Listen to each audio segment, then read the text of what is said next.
I am Amanda, 35 years old, and mother to the sweetest 10-year-old twins, Jack and Emma. Whenever I say those words out loud, I feel a kind of pride that nothing else in my life has given me. Jack, with his gentle eyes and sketchbook always at his side. Emma, with her bold spirit and a determination that often takes even me by surprise.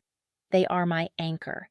They are the reason I get out of bed, put on my scrubs, and walk into the pediatric ward to face another 12-hour shift, even when my bones ache and my heart feels tired.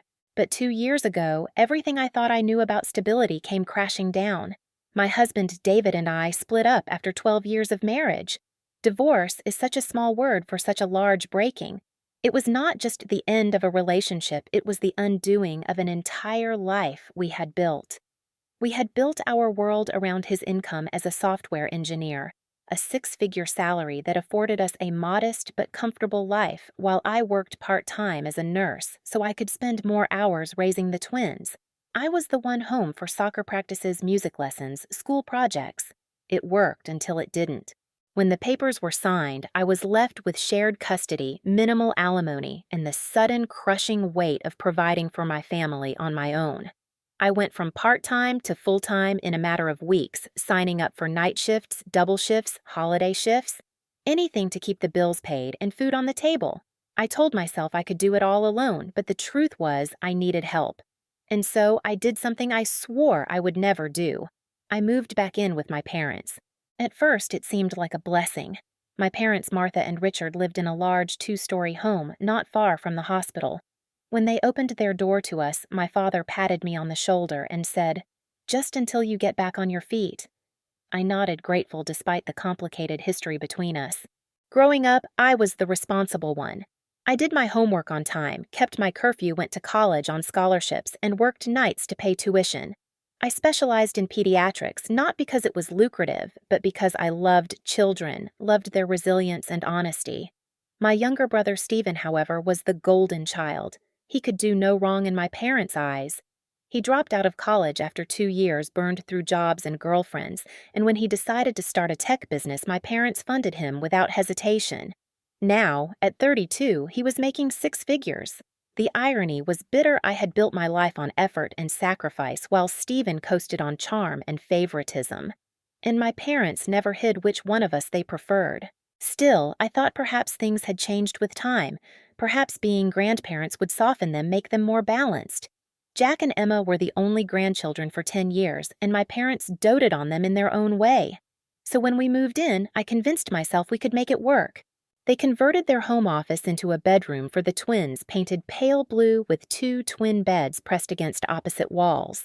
I took the guest room at the end of the hall. I contributed what I could, groceries, cooking most meals, keeping the house clean, making sure my kids respected their grandparents' space and rules. My shifts were long, 12 hours on my feet, sometimes overnight, and my parents helped with school drop-offs and pickups when I could not.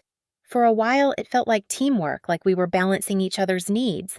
I remember one Sunday morning in those early months. I had worked a brutal night shift dealing with 2 emergencies back to back.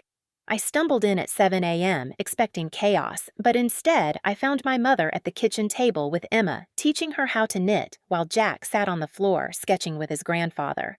My father looked up and said, "They were good kids, Amanda. You raised them well."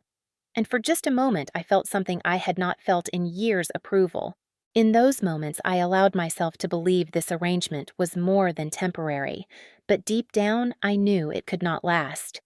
I had a savings chart taped to my bathroom wall where I colored in little boxes each payday, slowly moving toward the goal, a deposit, and first month's rent on our own apartment. Every time I filled in a square, I whispered to myself, just a little longer, just a little more patience. Life under my parents' roof was never entirely smooth. My mother had a sharp tongue and a habit of critiquing everything from how I seasoned chicken to how late I let the kids stay up on weekends. My father's approval came in rare bursts, always sandwiched between lectures about financial responsibility or veiled comparisons to Stephen. But I endured it because the twins needed stability and because the light at the end of the tunnel, our own home, was getting closer every month. The twins, resilient as they were adjusted to the new environment. Jack decorated his side of the room with drawings of dragons and spaceships. Emma pinned up her soccer ribbons and a handmade dream board with cutouts of the places she wanted to visit someday. Despite the upheaval, they were doing well in school, making friends, and even learning to tiptoe around their grandparents' moods. For a while, I thought maybe this would be the story we told one day, how after divorce we moved in with my parents, made it work, and then moved on. A temporary chapter in a longer, brighter book. But I should have known better.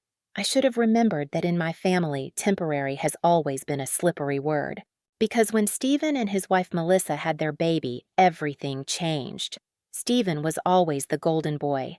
Even when we were kids, I could see it in the way my parents' eyes lit up when he walked into a room. I was the one who came home with A's, who entered the science fair, who never missed curfew. Stephen was the one who skipped classes, crashed the family car at 17, and still somehow got a brand new one the next year because he needed it to get to work. I remember one Thanksgiving in high school. I had been accepted into a competitive nursing program and proudly shared the news at the dinner table. My father nodded, barely looking up from his plate, and said, "That's good, Amanda." Very practical. Then Stephen announced he was dropping out of college to start something big. My mother clapped her hands, eyes shining. "Stephen, that's so brave. You were never meant for books. You're an entrepreneur at heart." The memory still stings, the way my accomplishment was a footnote while his impulsive decision was treated like genius. That pattern never changed. When I scraped through night classes and 12-hour clinical rotations to earn my degree, Stephen was chasing one failed startup after another, each one funded by our parents. When I landed my job in pediatrics, steady but modest, Stephen finally struck gold with a tech business that after years of losses actually turned a profit. Suddenly, he was the prodigal son who had always had vision, and my years of diligence were dismissed as ordinary. So when David and I divorced and I moved back in with my parents, the unspoken comparison was louder than ever. "Just until you're back on your feet," my father said. But his tone carried the shadow of judgment, as if my needing help was proof of some weakness Stephen never had. Never mind that Stephen had lived off them for years. The twins, perceptive as children always are, noticed things too. Jack once whispered to me, "Grandpa laughs more when Uncle Stephen is around." Emma asked, "Why does Grandma always make Stephen's favorite meals but never ours?" I tried to brush it off, telling them that adults just show love differently, but deep down, I knew they were right. Still, I swallowed my pride. I needed the help. My parents were not cruel, not in obvious ways. They let us live under their roof. They watched the twins when I worked nights. They shared meals with us. But underneath the surface was a hierarchy that had existed all my life. Stephen at the top, me forever second. One evening after a long shift, I came home to find Stephen sitting at the kitchen table with my father. They were laughing over beers, Stephen's laptop open, charts and graphs glowing on the screen. "We're looking at expanding," Stephen said proudly. My father nodded, beaming. "This is just the beginning for you, son." He turned and saw me still in my scrubs, exhaustion etched into my face. "Oh, Amanda, there's leftovers in the fridge," he said absently before turning back to Stephen. It was always like that. Stephen's victories celebrated my survival, barely acknowledged. And yet, I told myself it did not matter. My job was not glamorous, but it mattered. I was the one holding a frightened child's hand before surgery, the one calming anxious parents at 3 a.m., the one soothing babies born too soon. My work saved lives. But in my parents' house, it was Stephen who shone. I tried to shield the twins from it, but children absorb more than we realize. Emma started pushing herself harder at soccer, desperate for praise. Jack began hiding his drawings, ashamed that they were never met with the same enthusiasm Ethan's baby babbles would later receive.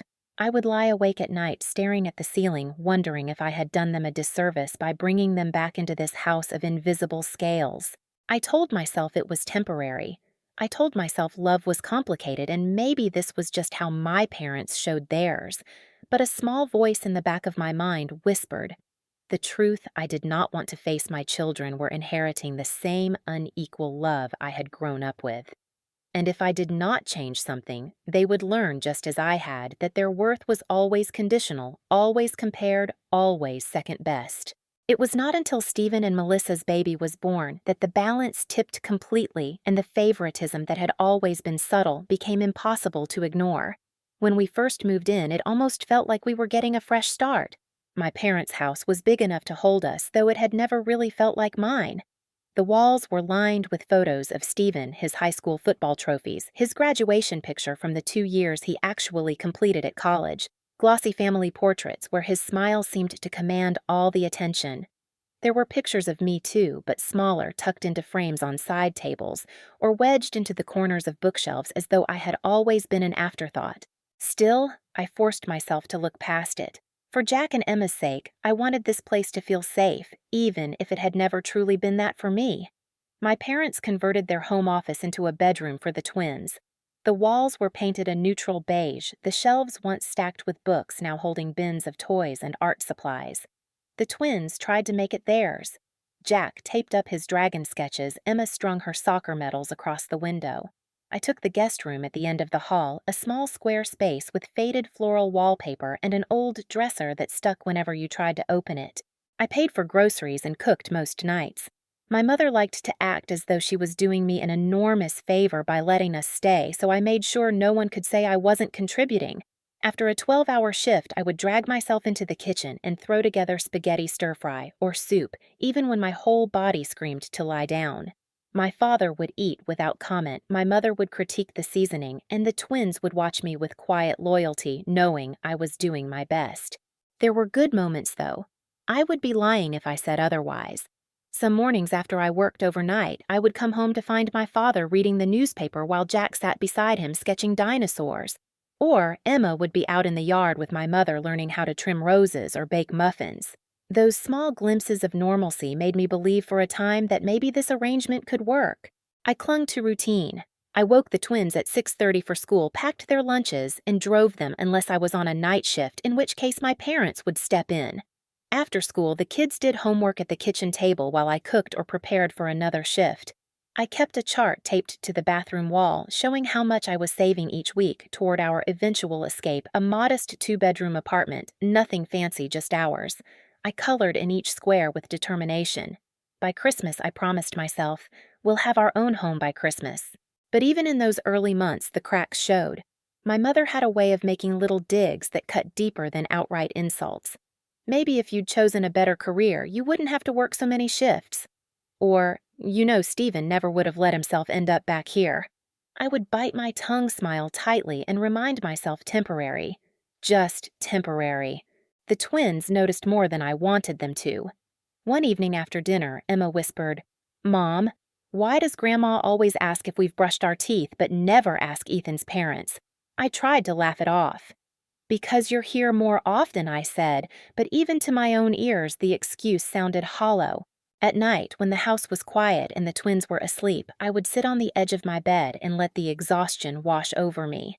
My body was sore from hours on my feet, my eyes heavy, but my mind would not stop racing. Was I doing the right thing? Was I teaching my kids resilience or teaching them to accept crumbs of affection as enough? There were flashes of tenderness from my parents, but they never lasted long. I remember one evening when Jack came home with a perfect score on a math test. He held it up proudly, and for a moment my father's face softened. "Good work, son," he said, ruffling Jack's hair. My heart swelled, but not even 5 minutes later Stephen called and the conversation shifted to his latest business deal. My father hung on every word, eyes bright with admiration. Jack slipped his test back into his folder, his pride dimmed. I caught his gaze across the room and smiled at him, whispering, "I saw baby. I'm proud of you." But in that moment, I knew it wasn't enough. My pride could never fully eclipse the silence from the people whose approval he craved. I told myself I could endure anything for a few more months. But already I felt the house tightening around us. The walls carried old echoes of favoritism, and the air seemed charged with unspoken comparisons. Every meal, every conversation was another reminder that in this house we would never truly belong. And then, as if fate had been waiting for the right moment, Stephen and Melissa had their baby boy, the first grandson, the miracle child. and with his arrival, whatever fragile balance we had managed to create shattered completely. The day Stephen and Melissa brought Ethan home from the hospital, my parents' house transformed overnight. It was as if the world tilted on its axis and everything, every conversation, every decision, every ounce of affection shifted toward that baby. I remember walking into the living room that first weekend. The dining room, once reserved for formal dinners, was now a nursery. My mother had spent thousands on a crib, a rocking chair, a changing table, even a playpen. All brand new, top of the line. The room was painted in a soft pastel blue, and a mobile spun lazily over the crib. Melissa sat on the sofa, with Ethan swaddled in her arms, while my mother fluttered around her like an attendant to a queen. My father stood by grinning with pride, the same way he had when Stephen landed his first major client. I stood there with Jack and Emma by my side, feeling invisible. My children had been their only grandchildren for 10 years, but in that moment it was as though they had been erased. "Look at him," my mother gushed. "Doesn't he look just like Stephen did as a baby?" Jack shifted uncomfortably beside me. Emma squeezed my hand, her eyes narrowing. She noticed too. I tried to remind myself that new babies are exciting. It was their first grandson after all. I told Jack and Emma later that evening. It's natural for everyone to be a little focused on Ethan right now. He's just tiny and new, but you are still just as special. But the favoritism was not subtle for long. It seeped into everything. At Christmas, Ethan, barely able to grasp a toy, received mountains of gifts, an expensive stroller, a silver baby rattle clothes from boutique shops. Jack and Emma each received one modest present, the kind of thing you could pick up on sale at the department store. Emma forced a smile as she unwrapped a plain sweater, while Jack held his sketchbook close to his chest like a lifeline. I wanted to scream, to demand they see the cruelty of their choices. But I stayed silent, afraid of rocking the boat. I still needed their help, and I could not risk losing our temporary shelter. The comments were worse. My parents repeated over and over how Ethan had Stephen's eyes, Stephen's chin, Stephen's smile. When Jack tried to show my mother a drawing, she waved him off, murmuring, "Later, sweetheart." I'm helping with Ethan now. Emma scored 2 goals at her soccer match, and when she ran to tell my father, he smiled vaguely and said, "That's nice, but did you see how strong Ethan is already?" My daughter's face fell, her pride dissolving into disappointment. That night she asked me, "Why do Grandma and Grandpa only talk about Ethan? Don't they care about us anymore?" I gathered her close, kissed her hair, and whispered, "Of course they care. They just get distracted. But I see you. I'm proud of you. Always." Inside, though, my heart cracked. I remembered too well what it felt like to grow up in Stephen's shadow. Now my children were standing in mine, and I was powerless to shield them from it. The unfairness became a constant drumbeat. My mother began canceling her help with Jack and Emma whenever Stephen needed something. "Your brother needs more support right now," she would say. "He's new to parenting." The irony was suffocating. I had been a single mother for 2 years, juggling 12-hour shifts and bedtime stories without anyone swooping in to rescue me. But that did not matter. Stephen's struggles were worthy of support. Mine were simply expected. One spring afternoon, I came home to find Jack sitting on the porch steps, his backpack at his feet. "Why are you out here?" I asked. His voice trembled. "Grandma said I couldn't draw in the living room anymore because Ethan needs quiet." "But Ethan wasn't even here, Mom. He was at daycare." I swallowed my anger and hugged him, promising we would make more space for his art soon. But inside, I was boiling. My children were being pushed out of the very home they were told was theirs just until we got back on our feet.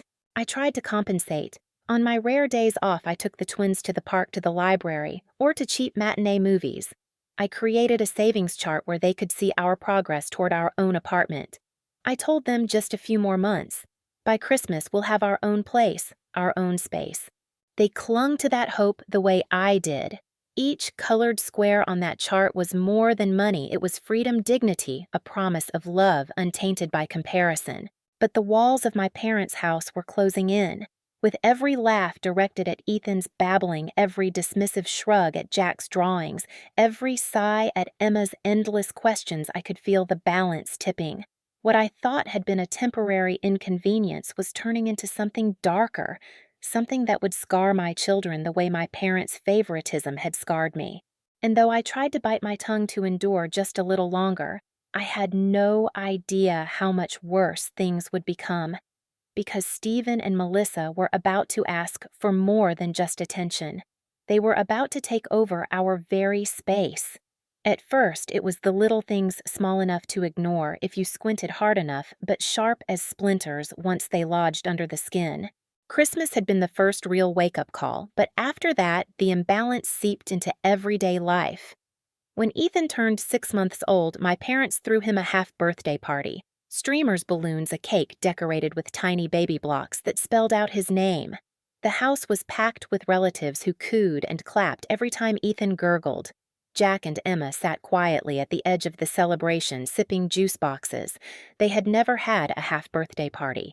In fact, most of their birthdays at my parents' house had been marked with a single cake and a polite happy birthday before the conversation turned back to Stephen's latest venture.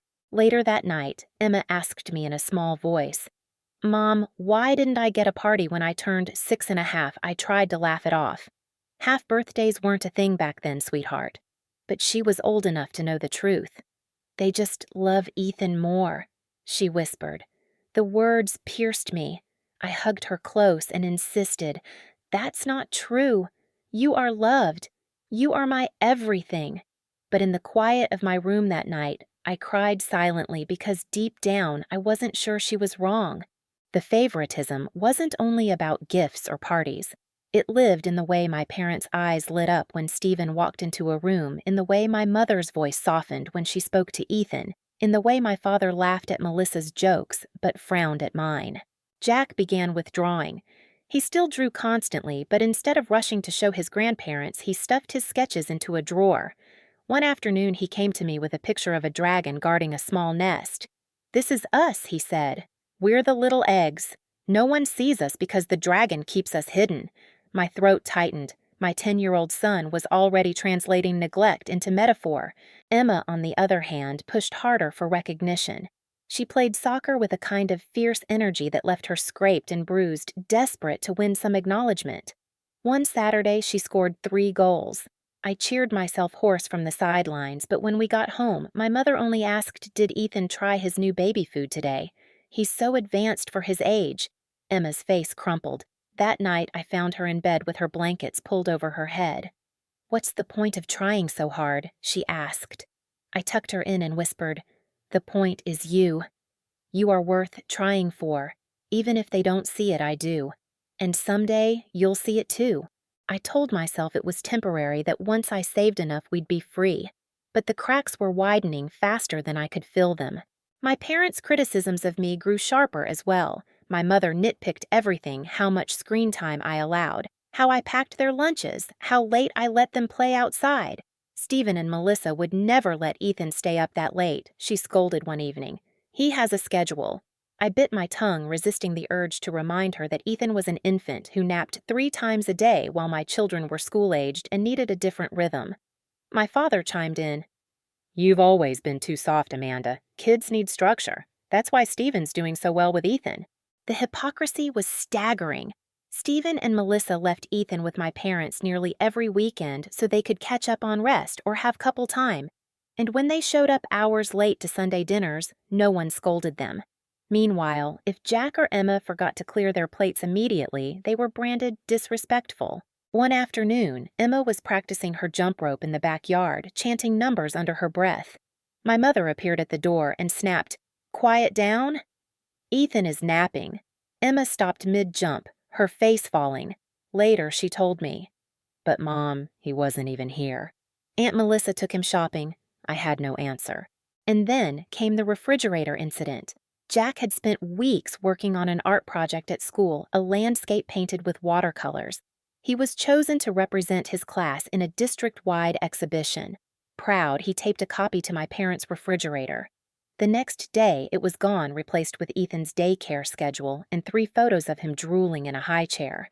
When I asked about Jack's painting, Melissa shrugged. "I needed the space. It's not a big deal."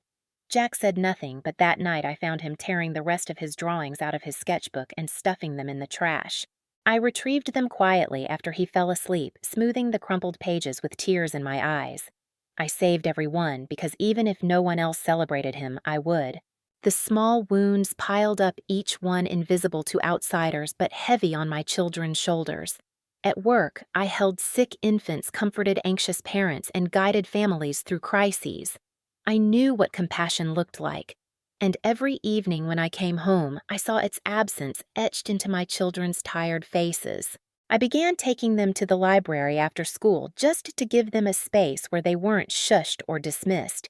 We would curl up in beanbag chairs, Jack sketching while Emma devoured books about animals and adventures. Those afternoons became our refuge, a reminder that love and attention didn't always have to be rationed. But as spring turned to summer, I realized the favoritism wasn't fading. It was growing bolder, harsher. What began as subtle inequality had become blatant disregard. And no matter how much I tried to shield Jack and Emma, no matter how many reassurances I whispered at night, I could feel the damage setting in. I told myself just 3 more months, just until November. Then we'll leave. But the truth was, the walls of my parents' house were closing in. And I had no idea that Stephen and Melissa were about to ask for something that would push us past the breaking point. It happened in September on an ordinary Sunday afternoon that began with the smell of roast chicken drifting from the kitchen and ended with my entire world tilting beneath my feet. Stephen had called a family meeting. The words alone put me on edge. Stephen loved theatrics, loved to deliver news like he was the star of a corporate presentation rather than a brother sitting at our parents' kitchen table. Melissa was beside him, bouncing Ethan on her knee, the baby dressed in an outfit that probably cost more than my weekly grocery budget. "We have exciting news," Stephen began, looking directly at my parents as though I were invisible. "We're finally starting the renovation on our house. The one we've been planning forever." My mother clasped her hands together, her eyes shining as though he had just announced he'd cured cancer. "That's wonderful, sweetheart," she gushed. Melissa leaned in, her voice dripping with practiced sweetness. "The thing is, we'll need somewhere to stay during construction. It should only be 6 to 8 weeks. Before I could even process her words, my father was nodding enthusiastically. "Of course. You'll stay here. We have plenty of room." I cleared my throat, trying to keep my voice steady. "Actually, space is already tight. It's the 5 of us, as it is me, the twins, and you two." I gestured between myself and my parents. "Adding 3 more people." My mother shot me a sharp look, the kind that always silenced me as a child. "Family helps family, Amanda. It's only temporary." The decision was made right there without me. No one asked how I felt. No one asked Jack or Emma what it would mean for them. It was as if our presence in the house was conditional, secondary, expendable. By the following weekend, Stephen and Melissa had moved in. My father proudly helped Stephen carry in boxes, assembling a portable crib in one of the upstairs bedrooms. I couldn't help noticing that when we first moved in, no one had lifted a finger to help me set up beds for the twins. I had done it alone while my children hovered anxiously in the doorway. But Stephen, he got the red carpet treatment. My mother cleared out an entire closet for Melissa's clothes, hanging each item neatly on padded hangers. I remembered how my belongings had remained in suitcases for months before I scraped together enough to buy a small dresser. I hadn't dared to ask for closet space. The house changed overnight. Where there had been small pockets of normalcy for Jack and Emma, there was now a constant sense of intrusion. Their toys, which had been allowed in a corner of the living room, were suddenly deemed clutter and shoved into boxes. "The baby needs a safe space," Melissa said firmly, though Ethan barely crawled yet. The living room television, which the twins had watched for an hour after school as part of their routine, was now perpetually tuned to Melissa's shows. If Jack or Emma so much as reached for the remote, Melissa would sigh loudly. "Not now, kids. I need background noise while Ethan naps." Even the air seemed different. There was a heaviness, an unspoken rule that the house now revolved around Stephen and Melissa's comfort. Jack and Emma learned quickly to tiptoe around their uncle and aunt, to lower their voices, to shrink themselves smaller and smaller in a home that already made them feel unwanted. One evening, after a 12-hour shift that left my legs throbbing and my head pounding, I found Emma sitting alone on the back porch. The porch light cast a halo around her, but her small frame seemed swallowed by the night. "What's wrong, honey?" I asked, sinking onto the step beside her. She sniffled. "Grandma told me to stop jumping rope in the yard. She said I was being too loud for Ethan." I frowned. "But Ethan was inside, wasn't he?" Emma nodded miserably. "He was in the living room with Aunt Melissa. He wasn't even sleeping. She just didn't want to hear me counting." I pulled her close, pressing a kiss to her hair, my heart breaking. "You're not too loud, sweetheart. You deserve to play." But I knew the words were a flimsy bandage over a wound that kept reopening. That same week, Jack came home, clutching an invitation he had been selected to represent his class in a district-wide art exhibition. His eyes shone with pride as he showed my mother the letter. She barely glanced at it before waving him off. "Not now, Jack. I'm helping Melissa pick curtains for their new place." I saw the light drain from his face, watched him fold the letter back into his pocket as though it were nothing. That night, he didn't draw. It was in these small moments that I felt my anger harden into something heavier, something sharper. My children weren't just being overlooked, they were being erased. And I was complicit by staying silent, by choosing survival over confrontation. At night, I lay awake listening to the creaks of the old house, the muffled hum of Stephen's voice carrying down the hall as he bragged about renovation costs and business deals. I thought of my savings chart taped to the bathroom wall squares, slowly filling with color. Just 3 more months, I told myself. 3 more months of biting my tongue, of shielding my children as best I could. 3 more months, and we would be free. But life has a way of testing us sooner than we're ready. Because the longer Stephen and Melissa stayed, the bolder they became. And my parents, blinded by devotion to their golden child, let them take more and more until there was nothing left for my children to cling to. From the very first week of Stephen and Melissa's stay, the atmosphere in the house shifted from tense to suffocating. It was no longer my parents' home where my children and I tried to tiptoe around their rules. It was Stephen and Melissa's stage, and everyone else had become background props. The first battle was over sound. Ethan's naps became sacred events, dictating the rhythm of the household. "Quiet, the baby is sleeping." Melissa would announce, her voice sharp with authority, even if Ethan was down the hall with the door closed. Jack learned to stop tapping his pencils on the kitchen table while doing homework. Emma stopped singing under her breath while she practiced math flashcards. I even caught myself holding back coughs, terrified of disturbing the precious baby slumber. Once Emma asked if she could play her clarinet for 15 minutes just to practice for her school band evaluation. She had barely assembled the instrument when Melissa stormed into the room, irritation etched into every line of her face. "Can you not do that right now? Ethan is trying to nap, and I have an important work call in 10 minutes. Emma apologized instantly, cheeks burning, and put her clarinet away. Later, she cried in her room, convinced she would fail her evaluation. I tried to reason with Melissa, suggesting we create a practice schedule that worked for everyone, but she dismissed me with a flick of her hand. My calls and Ethan's sleep schedule come first. Emma's little hobby can wait. Little hobby. As though my daughter's passion and talent were nothing more than background noise. The second battle was over space. Before Stephen moved in, Jack and Emma had been allowed to keep a small corner of the living room for their toys. A modest concession. But suddenly, those toys were clutter. Melissa declared that the living room needed to be baby-proofed, which apparently meant removing anything that wasn't Ethan's. I came home one night to find Jack's Lego set half-built and precious to him shoved into a box in the basement. "It's not safe to have little pieces around the baby," Melissa explained. "Ethan couldn't even crawl yet." It didn't stop there. Jack and Emma's backpacks left neatly by the hallway after school were scolded into exile. "Children need to learn to pick up after themselves," Melissa lectured, stepping around her own stroller diaper bag and scattering of toys.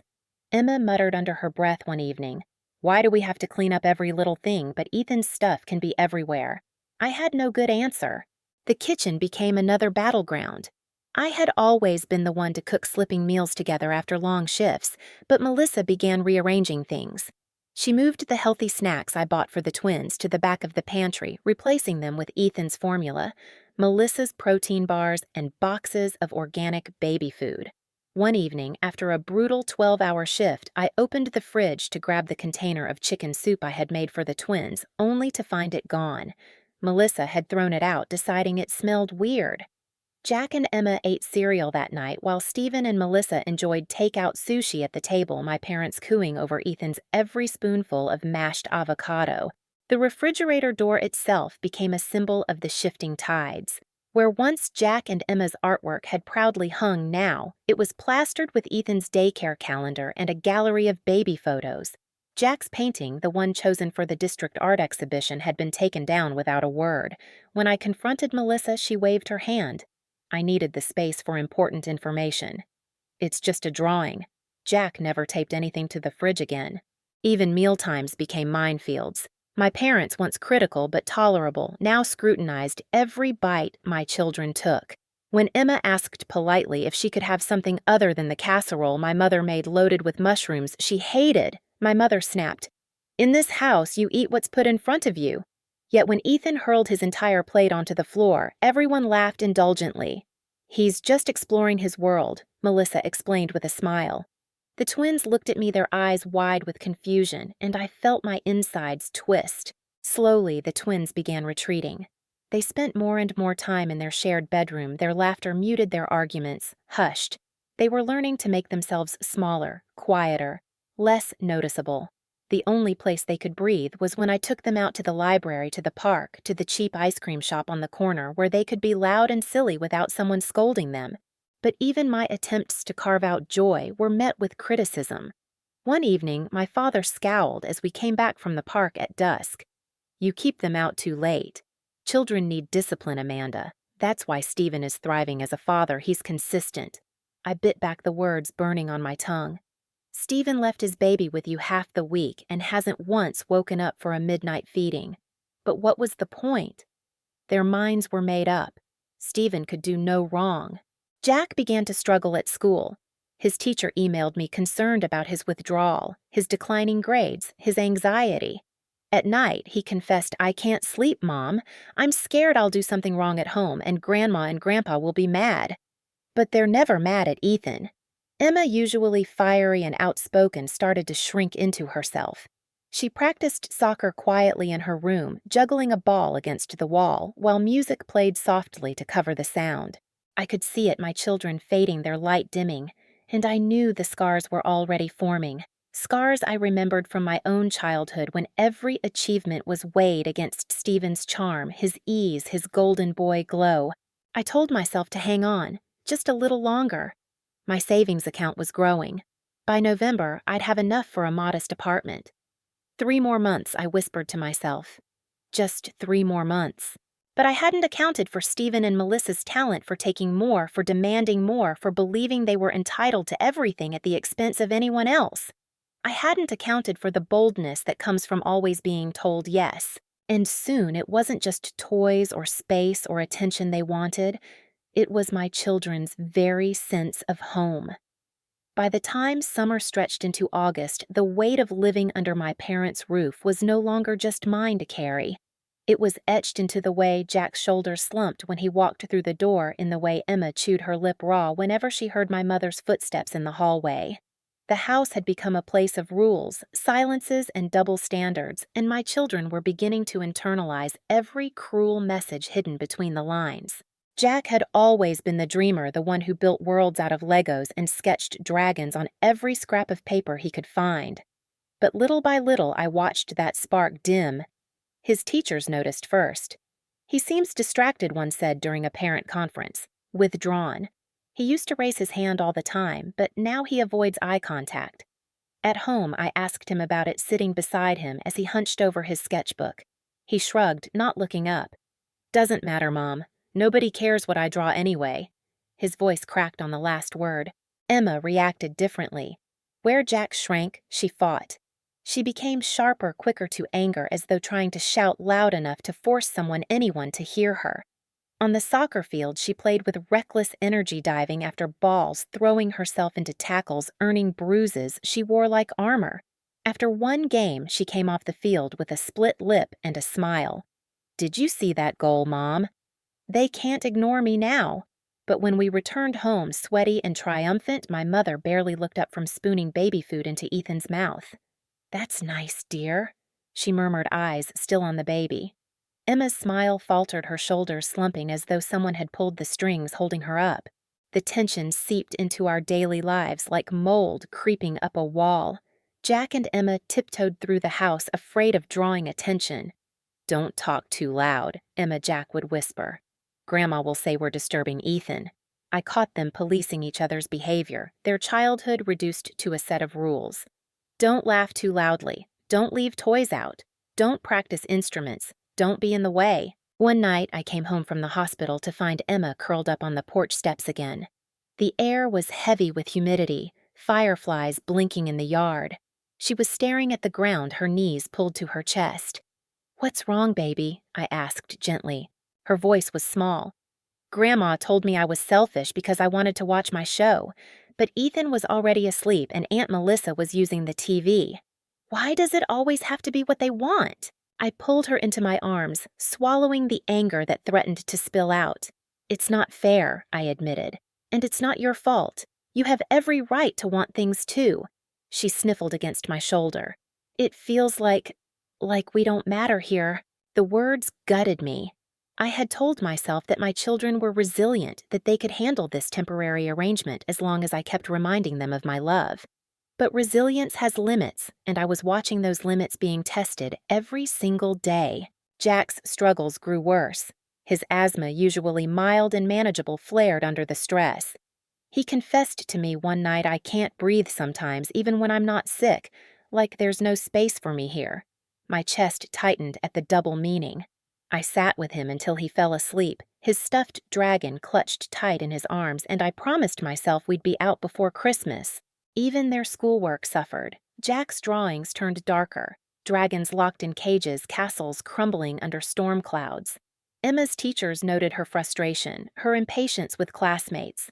At home, I tried to give them safe spaces, late-night movie marathons in my bedroom library, trips where they could sprawl out and laugh without being shushed. But those small moments of joy were only patches on a wound that kept reopening. The worst was the refrigerator. It became a symbol for everything unspoken. Jack's art had been replaced with Ethan's daycare forms, and when I asked my mother why she waved me off, we needed the space for important things. Important things, as though my son's accomplishments were scraps of paper to be tossed aside. That night, I found Jack tearing out drawings from his sketchbook, stuffing them into the trash. "It's just paper," he muttered when I tried to stop him. "Nobody cares." My hands shook as I pulled the crumpled pages back out, smoothing them gently. "I care," I whispered fiercely. "Your art matters. You matter." But he turned away, shoulders shaking silently. Emma, too, was losing faith. After another soccer game where she scored 2 goals, she came home, bursting with pride, only to be told by my father, "That's fine, but did you see Ethan trying to stand? He'll be walking before his first birthday." Emma's face froze, the light in her eyes dimming. Later she asked me, "Why do they always think Ethan is better? What's wrong with us?" I wanted to scream, to rage, to demand answers from my parents, from Stephen, from Melissa. But instead, I held my daughter close and whispered, "Nothing is wrong with you. Everything about you is perfect. They just can't see it." But I do. The truth was gnawing at me. I was repeating the cycle. I had grown up in Stephen's shadow always, the second choice always measured against his charm. I had promised myself I'd never let my children feel that same sting. And yet, here we were. By the end of summer, my savings account had grown steadily. I calculated and recalculated, clinging to the numbers like a lifeline. By November, I'd have enough for a modest 2-bedroom apartment. I told myself just 3 more months. 3 more months of biting my tongue, of keeping the peace, of reminding the twins that this isn't forever. But as I looked at Jack's hunched shoulders and Emma's quiet tears, I wondered if 3 months was too long. How much more could they endure before the scars became permanent? I didn't realize that fate was about to answer that question for me, and the answer would come in the most brutal, unforgivable way. The day everything shattered started like any other. I was midway through a grueling 12-hour shift at the hospital, juggling 3 new admissions while covering for a colleague who had called out sick. The fluorescent lights hummed overhead, and the scent of antiseptic clung to my scrubs. I barely had time to grab a sandwich when I finally checked my phone. 3 missed texts from Jack, 2 from Emma. My heart sank. From Jack. Mom, something weird is happening. Grandpa and Uncle Stephen are moving our stuff. From Emma, Grandma says we have to move to the basement. This isn't fair. From Jack again, Mom, please come home. They took all our things downstairs. And the one that broke me. From Emma, I hate it here. The basement is cold and gross and there are spiders. I froze in the staff lounge, the half-eaten sandwich slipping from my hand. My pulse roared in my ears. They wouldn't. They couldn't. The basement wasn't even finished. It was damp, poorly insulated, and mold crept up one corner where water had seeped in last spring. Jack's asthma alone made it dangerous. I called home immediately. No answer. I tried both kids' phones. Nothing. My chest tightened as if I were the one gasping for breath. Finally, I texted Emma. I will be home as soon as I can. Stay calm. I love you both. I went straight to my supervisor, my voice shaking. Family emergency. I need to leave. She didn't hesitate arranging coverage for my patients, but it still took another agonizing hour to hand everything over properly. By the time I got to my car, my hands were trembling so badly I dropped my keys twice. The drive home was a blur of red lights and worst-case scenarios. Every minute felt like an eternity. I imagined Jack coughing in that damp basement, Emma curled up on a musty mattress surrounded by spiders. I gripped the wheel tighter, whispering to myself, "Just hold on. I'm coming." When I pulled into the driveway, I could see the glow of lights through the windows. Inside, Jack and Emma were huddled together on the couch, their eyes red and puffy. Relief flooded me at the sight of them, but it was quickly replaced by white-hot fury. My mother sat in the kitchen sipping tea with Melissa as though nothing unusual had happened. Their calmness was infuriating. Stephen and my father were nowhere in sight. "What's going on?" I demanded, rushing to my children. Emma leapt into my arms, tears streaming down her face. "They moved all our stuff, Mom. They said we don't deserve the rooms upstairs anymore. Grandpa said Uncle Stephen's family is more important." Jack nodded miserably, clutching his sketchbook to his chest like a shield. "They put our beds in the basement, Mom. It smells bad down there." I kissed the tops of their heads, forcing myself to breathe. "It's okay, babies. I'm here. I'm going to fix this." I walked into the kitchen, my jaw tight. "Why are my children's belongings in the basement?" I asked, my voice dangerously calm. Melissa sipped her tea leisurely as if she had been waiting for this moment. "We needed to make some adjustments. Stephen and I require a nursery for Ethan and space for my home office. It was the logical solution." "Logical?" My voice cracked. "You moved 2 children into a damp, unsafe basement without asking me, without even warning them." My mother finally looked up, her tone clipped. "The children are older. They can adapt more easily than a baby. Besides, our other grandson deserves the best rooms. He's here all day while yours are at school." Her words landed like knives. I stared at her, stunned. "So you're telling me my children, your grandchildren, deserve less comfort and care simply because they're not Stephen's?" Before she could answer, the back door opened. My father and Stephen walked in laughing about something until they saw me standing there, fists clenched. "Oh, good. You're home," my father said as if I were late to a casual family dinner. "We've made some changes we need to discuss." "Changes?" My voice trembled with rage. "You mean moving my children into an unfinished basement like they're baggage?" Stephen shrugged, not a hint of guilt on his face. "We need the upstairs space. Ethan is getting more mobile, and Melissa needs quiet for her work. It just makes sense." "And my children need a safe, healthy environment," I snapped. "The basement has mold. Jack has asthma. Do you have any idea how dangerous that is?" "You're overreacting," my father said dismissively. I put down old carpet scraps and added a few lights. "They should be grateful they have a place to stay at all." Grateful. My vision blurred. After 2 years of contributing to groceries, cleaning the house, cooking most meals, and respecting every rule, my children should be grateful for scraps. I turned back to the living room where Jack and Emma waited, their eyes wide with fear. I forced myself to smile, a calmness settling over me that surprised even me. "Pack your bags," I told them gently. They blinked. What Jack whispered. "Pack everything important to you," I repeated. We'll get the rest later." Behind me, my father's voice boomed. "Don't be dramatic, Amanda. No one is asking you to leave." I faced him, still smiling. "No, Dad. You just made it very clear where we stand in this family, and I will not let my children grow up believing they are less than anyone else." The kids hurried upstairs, the sound of zippers and hurried footsteps filling the silence. My mother appeared in the doorway, her face pinched with anger. "This is nonsense. You can't just walk out because things didn't go your way." "This isn't about me," I said firmly.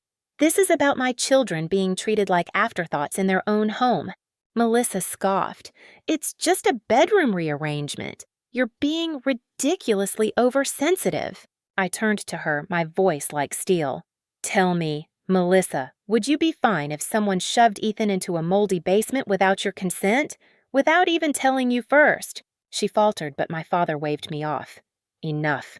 They'll manage. Kids are resilient." "No," I said, my voice breaking into steel-edged clarity. "Kids are fragile, and you just proved you don't care about mine." Emma and Jack reappeared, backpacks on their shoulders, Emma clutching her clarinet case, Jack hugging his stuffed dragon. "We're ready, Mom," Emma said, her voice shaking but strong. I took their hands. "Then let's go." As we walked toward the door, my father's voice thundered behind me. "If you leave now, don't expect to be welcomed back." I paused, turning to face him one last time. I stopped expecting that a long time ago. And with that, we walked out into the night, not with sadness, but with relief. For the first time in years, we were walking toward freedom. The night air was cool as we stepped onto the porch, the weight of the house pressing behind us like a storm we had finally outrun. Jack and Emma clutched their bags tightly, their eyes darting between me and the glowing windows where my parents still stood watching. I guided them into the car, my hands steady, even though my heart was pounding like a war drum. As I slid into the driver's seat, my father's voice carried after me. "Amanda, stop this foolishness. You're making a scene." I didn't look back. My hands gripped the wheel, my eyes locked on the dark stretch of road ahead. Some scenes I whispered under my breath need to be made. The twins were quiet at first, each staring out their windows. Jack hugged his stuffed dragon, his knuckles white. Emma fiddled with the zipper on her backpack, her jaw clenched. Finally, Jack asked in a small voice, "Mom, where are we going?"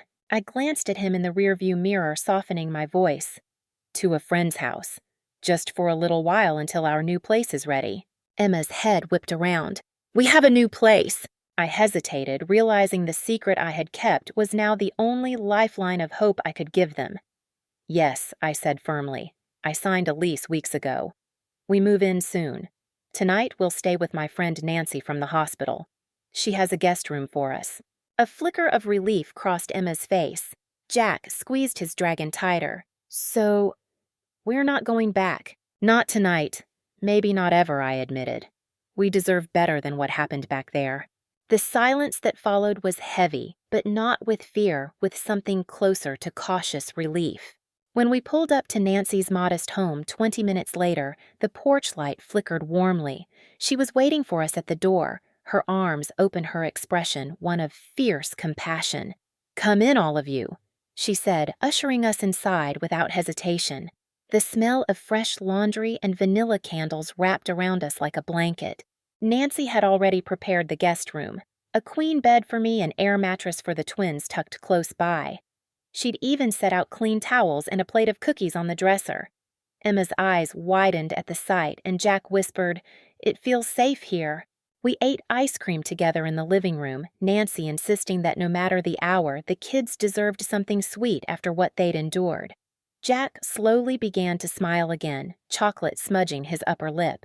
Emma giggled at a silly cartoon Nancy had put on the TV, the sound like a tiny crack of sunlight breaking through storm clouds. Later, when the kids were settled, Nancy pulled me aside. Her voice was gentle but firm. "I'm proud of you. What you did tonight took courage. You set a boundary they never thought you would." I sank onto her sofa, exhaustion washing over me in waves. I just wish I had done it sooner, before they hurt my kids like this. Nancy placed a hand on mine. "You're doing it now, and that's what matters." That night, as Jack and Emma slept beside me in the small, unfamiliar room, I lay awake, staring at the ceiling. The silence was different here, not heavy with disapproval, but soft, peaceful. My mind replayed the scene in my parents' living room, their dismissive words, my children's tear-streaked faces. Anger simmered, but beneath it was something stronger, a sense of finality. We weren't going back.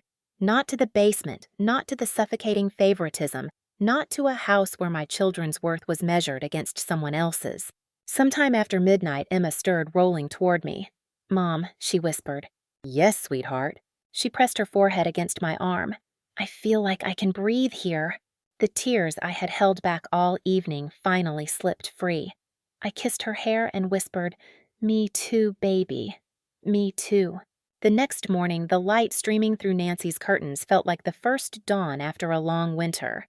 I brewed coffee in her kitchen while the kids ate cereal at her table, chatting softly with each other. There was no shushing, no scolding, no careful rules about when they could laugh or play. Just freedom. But reality wasn't far behind.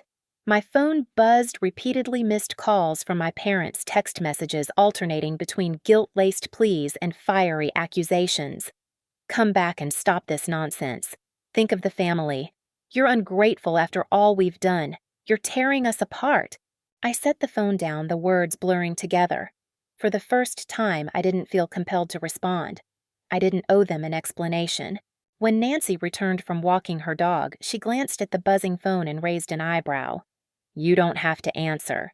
Let them sit with what they've done." I nodded slowly, sipping my coffee. "We'll go back tomorrow. Collect the rest of our things, but we're not staying." The thought steadied me. For months, I had been counting down squares on a savings chart, whispering promises of just 3 more months. I hadn't known the breaking point would come early, but maybe that was a blessing. My children couldn't wait for someday. They needed peace now. As the day stretched on, I watched Jack sketch quietly at Nancy's table, the lines of his dragon bold and confident again. Emma practiced her clarinet in the backyard, her notes drifting freely into the air without anyone telling her to stop. I felt something I hadn't in years, hope. That night, as I tucked them both into bed, I looked at their tired but calmer faces and whispered a promise, one I intended to keep no matter what it cost.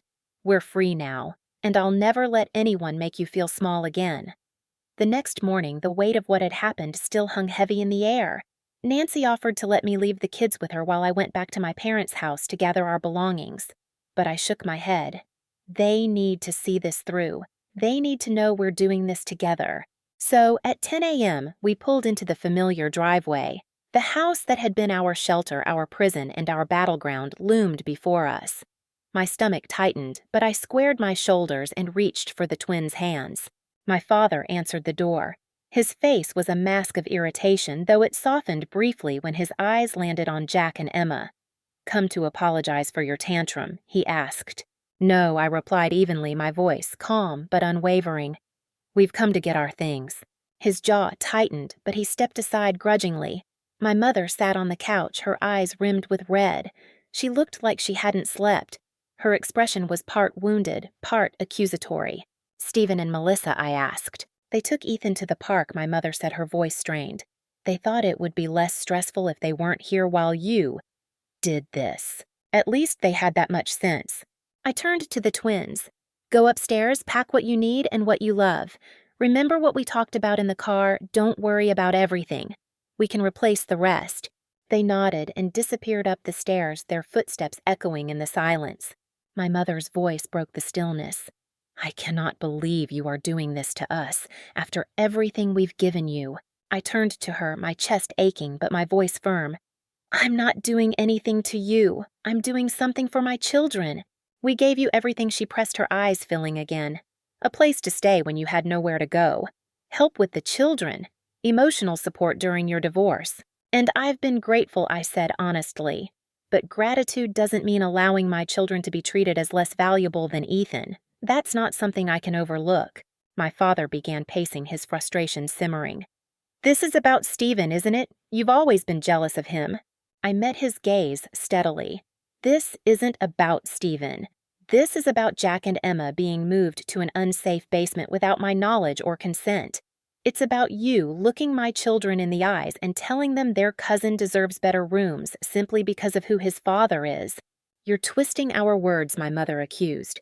I swallowed hard, the memory burning fresh. No, Mom. I remember exactly what you said. Our other grandson deserves the best rooms. What else could that mean except that mine don't? Her mouth opened, but no answer came. I left them standing there and went upstairs to help the twins.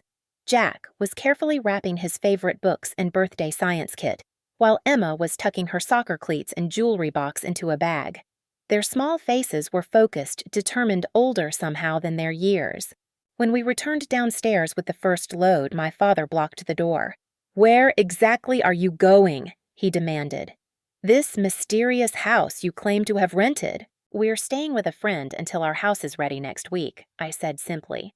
"And how do you plan to afford rent on your nurse's salary?" His tone dripped with condescension. Something inside me snapped. I set the bags down and met his eyes with all the strength I had left. "Dad, I make $65,000 a year as a pediatric nurse. I have excellent credit minimal debt, and I've been saving systematically for nearly 2 years. I am more than capable of providing for my children without your help." For once, he looked stunned. It was as though he had never even considered me competent enough to manage my own life. He had simply assumed dependency because it fit his story about me. "The rental market is impossible right now," my mother said quickly, grasping at straws. "How did you even find a place?" "I have friends, connections. Just because I didn't tell you every detail doesn't mean I didn't plan." My voice was calm, measured. Inside, my heart was racing, but on the outside, I stood firm. We made trip after trip to the car, each bag, each box feeling like a piece of our freedom. Jack carried his sketchbook tucked against his chest. Emma never let go of her clarinet case. My parents hovered watching as though each load was a betrayal. The house once filled with our laughter and routines now felt like a cold museum of disappointment and resentment. When the last bag was packed, I did one final walkthrough. In the kitchen, my mother stood at the counter, her hands gripping a coffee mug. Her voice was shaky. "I don't understand why you're doing this. We're family." I paused, taking in her weary face. "Yes, we are family. And that's why this hurts so much. Family should make each other feel valued, respected. Jack and Emma haven't felt that here for a long time." Her lip trembled. "That's not true.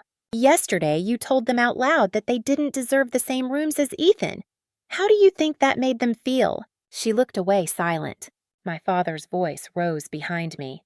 "This is a mistake, Amanda. You're letting pride get in the way of what's best for your children." I turned to him, exhausted but steady. "No, Dad. For the first time in a long time, I'm putting what's best for my children ahead of everything else, including your approval." Jack and Emma appeared beside me, bags in hand. Their faces were solemn, but I saw something new in their eyes, something like hope. "Say goodbye," I told them gently. They offered awkward, stilted hugs, their little voices soft. "Goodbye, Grandma." "Goodbye, Grandpa." We stepped outside, the sun blazing overhead. The weight lifted with every step toward the car. As I buckled the twins in, Emma looked up at me. "Are we really not coming back?" I met her gaze and smiled. "Not like this. From now on, we only go places where we're respected. And that includes here." She nodded slowly, as though tucking the words deep inside her heart. Jack squeezed my hand before I closed his door. I turned the ignition. The house faded in the rearview mirror. Ahead, the road stretched wide and open, a promise of something new. The Friday we moved into our new house dawned bright and clear, the kind of day that feels like it belongs to new beginnings. The keys jingled in my pocket, heavier than they should have been, weighted with responsibility and freedom all at once.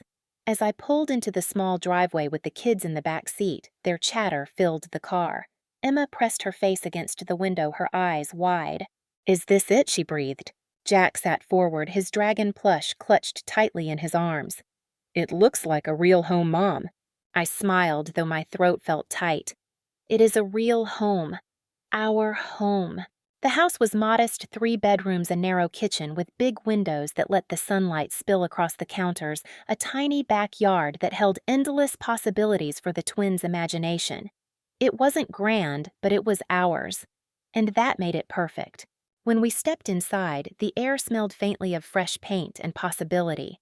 Boxes stacked against the walls held our belongings, and borrowed furniture from coworkers had been delivered the day before. Nancy and two of my other colleagues were waiting with pizza and laughter ready to help us unpack. Their kindness turned what could have been a grueling day into something that felt more like a celebration. Jack darted from room to room, announcing which one would be his. "This one has the best light for drawing," he shouted, his voice echoing with joy I hadn't heard in months.